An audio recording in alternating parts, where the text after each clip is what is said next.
en video af, hvordan man installerer det her SMath på OS X Mac. Så skal man have fat i internettet, Google, og så skal vi have hentet 2 filer.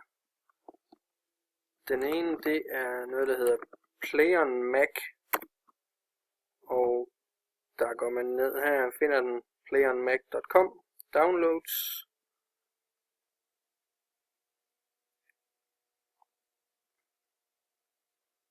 og henter den ned herinde. Jeg har allerede hentet den, men man henter den ned her. Den anden, vi skal have fat i, det er SMath og smath.info.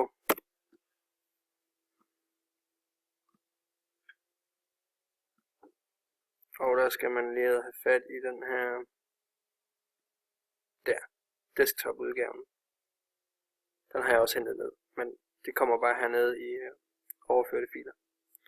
Når man har de 2 hentet, så kan man lukke sin Safari, slut Safari, og inde i Finder, det er lidt vigtigt, at man går den her vej ind, der finder man sine overførsler, og der ligger de her 2 filer så. Først vi skal gjort det, vi skal installere Play on Mac, og der skal man højreklik 2 fingre, eller hvordan, og sige åbn.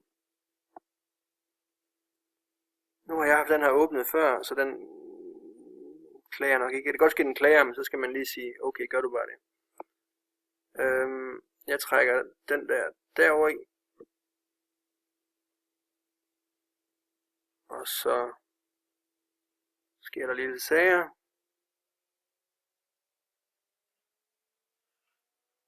Det kan lige holde en lille pause her.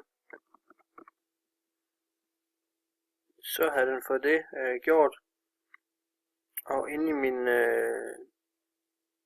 Finder her, der kan jeg nu gå ind i programmer. Og så ligger Play on Mac. Så skal jeg højre klikke på den. Og sige åbn.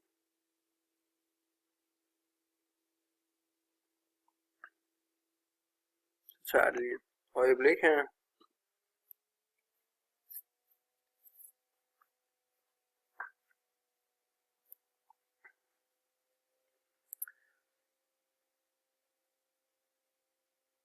Og der skal jeg lige gå ind og sige åbn her.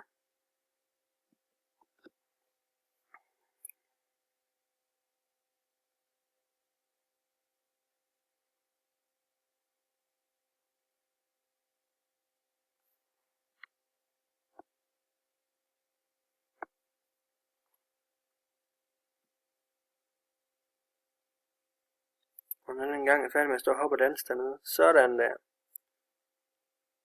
Så vælger jeg nu at sige installere et program. Og jeg klikker hernede på installere et program, der ikke er på listen.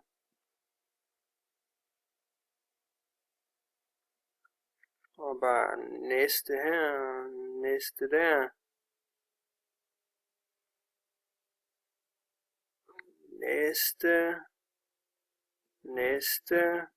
Så skal vi lige kalde den noget. Den kunne jeg kalde den SMath. Der må ikke være mellemrum i, hvis man vælger at kalde den noget andet. Og næste.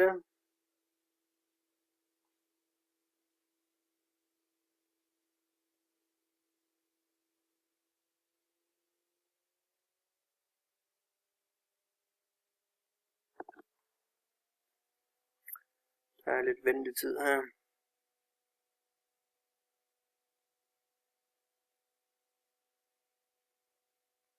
Lidt meget ventetid.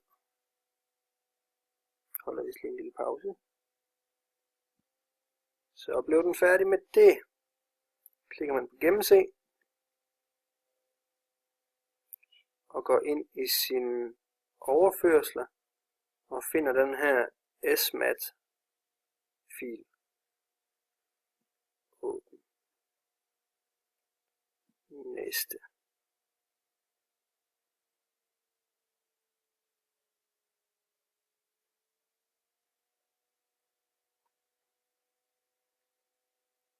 Og så kommer der noget her, som for nogen måske vil se lidt fremmed ud, fordi det er Windows. Men næste. Og her tager vi lige dem her væk. Næste. Install, kunne man sige, hvad den der. Nå, den der lige væk også. Og så finish.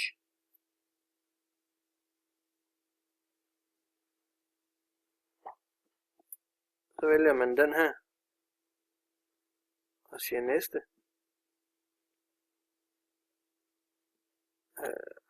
Jeg behøver ikke gøre det her. Jeg synes bare, det ser så dumt ud, det står der. SMAT Studio.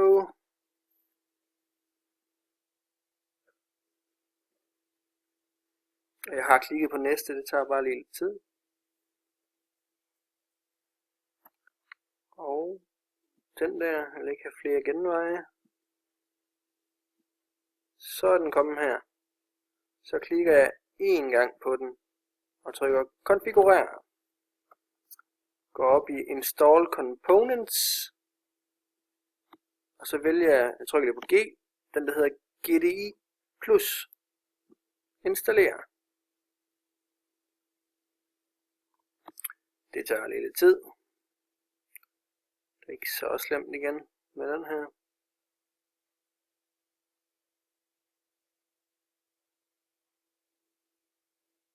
Ja, vi kan godt holde en lille pause. Det var så dumt at holde en pause, fordi den var færdig med det samme der. Og så trykker jeg på det her. Jeg skal finde den, der hedder .NET 20. Der. Og installere. Og nu holder jeg en pause, for den tager lige lidt tid. Den er stadig i gang. Det tager lidt lang tid. Kan vi godt holde en lille pause mere? Ja, så blev den færdig. Nu kan jeg lukke det her. Og lukke. Og så tror jeg lige, bare fordi jeg er den slags menneske, som vil genstarte den her. Restart. Det er ikke sikkert, det er nødvendigt. Så har jeg fået genstartet, jeg logger lige på.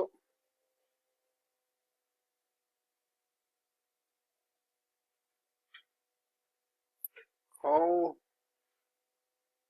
OS X starter op. På en god dag, så burde jeg kunne dobbeltklikke på den her nu. Og så kommer der en irriterende lang pause. Jeg ved ikke lige, hvordan man får den pause til at gå væk. Men man skal lade være med at klikke igen, fordi man bliver utålmodig. Man skal bare trille tommelfinger. Eller noget andet, der virkelig er underholdende. Bam! Så startede den op. 2 plus 2 lige med 4. Delen dask med så. Det var sådan, man kunne gøre det.